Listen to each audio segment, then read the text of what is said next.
हरियाणा के मुख्यमंत्री मनोहर लाल ने नूंह जिले से पूरे प्रदेश को सुपर सौगात दी और यमुनानगर में कैबिनेट मंत्री कंवरपाल गुर्जर ने वीडियो कॉन्फ्रेंसिंग के जरिए विकास योजनाओं का उद्घाटन किया और पत्रकारों के सवालों के जवाब भी दिए। हरियाणा के मुख्यमंत्री मनोहर लाल ने प्रदेशवासियों को 2,741 करोड़ के करीब 347 परियोजनाओं की सौगात दी है। यमुनानगर में 27.50 करोड़ की योजनाओं का कैबिनेट मंत्री कंवरपाल गुर्जर ने वीडियो कॉन्फ्रेंसिंग के जरिए उद्घाटन किया। कंवरपाल गुर्जर ने सरकार की योजनाओं का गुणगान किया। इस दौरान पत्रकारों के सवालों का भी जवाब दिया। उन्होंने कहा कि कांग्रेस की सरकार में नहर को खोद दिया जाता था, लेकिन आगे ब्रांच नहीं बनाई जाती थी जिससे पानी आगे जाए। कांग्रेस राज में 300 क्यूसिक भी पानी आगे नहीं गया।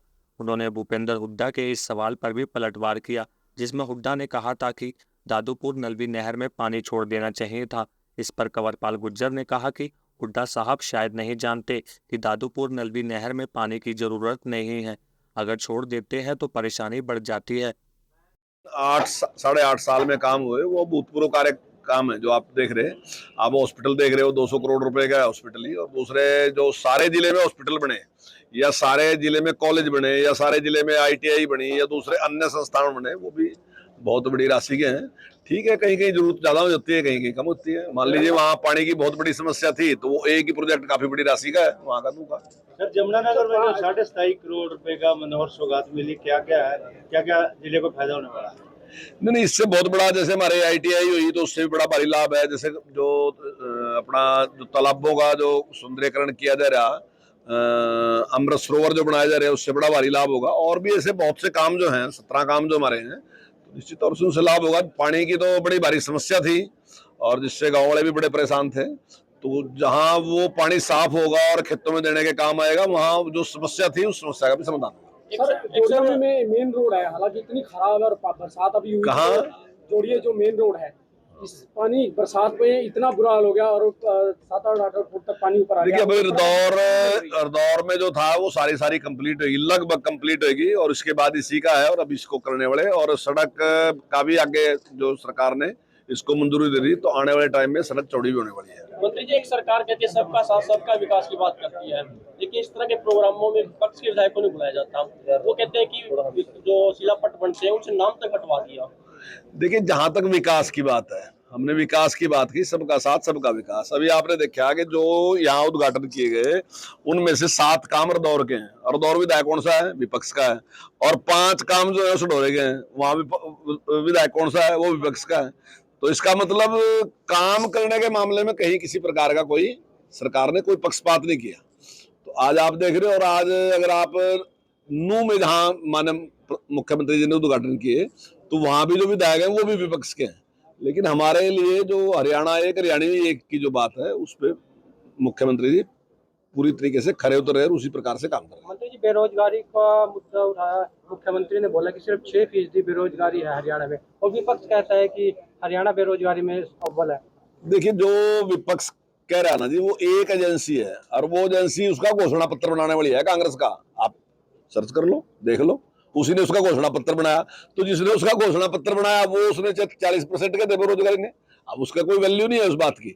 लेकिन सबसे ऑथेंटिक अगर कोई जानकारी है तो वो सरकार के पास है, क्योंकि सरकार ने परिवार पहचान पत्र बनाया और वो सारा का सारा सरकारी रिकॉर्ड में है। जो हम कह रहे हैं वो सरकारी रिकॉर्ड में है।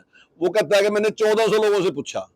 अब 1400 लोगों के सर्वे को ऑथेंटिक मानोगे या आप 3.25 करोड़ लोगों के सर्वे को ऑथेंटिक मानोगे? सर, बरसात के बाद कुछ क्षेत्रों के अंदर बीमारी काफी फैल रही है, उसके लिए तो जिला प्रशासन या स्वास्थ्य विभाग क्या? नहीं, देखिए, अभी तो इस प्रकार की कोई जानकारी नहीं है इस प्रकार की, लेकिन हम बिल्कुल मुस्तैद है प्रशासन। अगर कहीं इस प्रकार की परिस्थिति होगी तो निश्चित तौर से नलवी नहर अभी पानी आया, कई जगह से टूट गई, नुकसान हुआ, तो किसान कह रहे हैं कि हम दोबारा से आंदोलन करेंगे इसको। देखिए, उसको डीनोटिफाइड कर दिया सरकार ने और किसान के लिए कह दिया था कि अगर किसान अपने पैसे देके अगर वापस लेना चाहता है तो अपनी जमीन को वापस भी ले सकता है। तो जहां तक दादूपुर नलवी की बात, कांग्रेस श्रेय लेने की बात करती है, तो कांग्रेस ने कोई काम नहीं। कांग्रेस ने नहर खोद दी, लेकिन आगे उसके लिए ब्रांच बनानी पड़ती है। खेत में पानी तब जाएगा, जमुना के पानी को आप सीधा या नहर के पानी को सीधा खेत में ले जा सकते हैं। उसके लिए एक छोटा, उसके छोटे के बाद फिर ब्रांच बना देते हैं।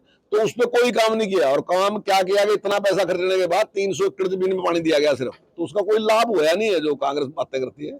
और आज की तारीख में जैसे माननीय हुड्डा जी का बयान आया कि उसमें अगर पानी जितना शायद फलड़ना आता, तो मैं समझता हूँ तो गजब ही है। शायद हुड्डा साहब को ये नहीं पता कि जहां दद्दूपुर नलवी का पानी जाना था वहां तो पानी की पहले ही बहुत ज्यादा वो मात्रा थी, तो वहां अगर पानी जितना तो और समस्या खड़ी जाती।